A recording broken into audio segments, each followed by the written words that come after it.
Пісня, яку ви зараз почуєте, багатьом із вас дуже знайома. Вона нібито народилася в один із перших днів після нападу гітлерівської Німеччини на Радянський Союз 1941 року.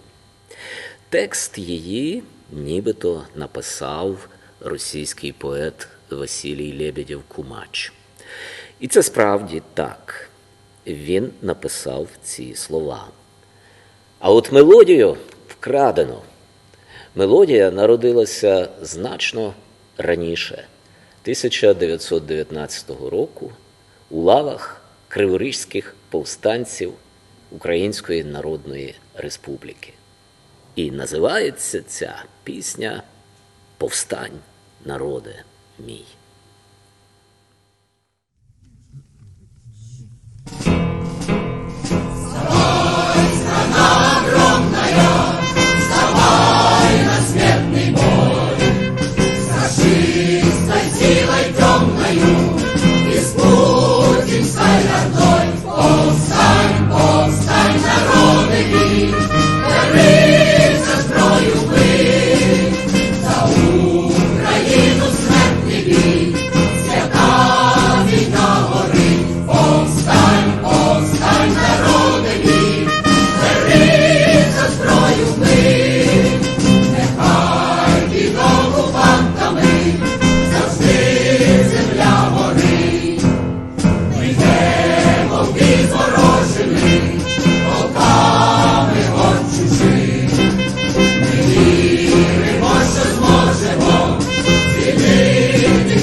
І хай ця пісня знову надихає нас, українців, на священну відсіч рашистським окупантам.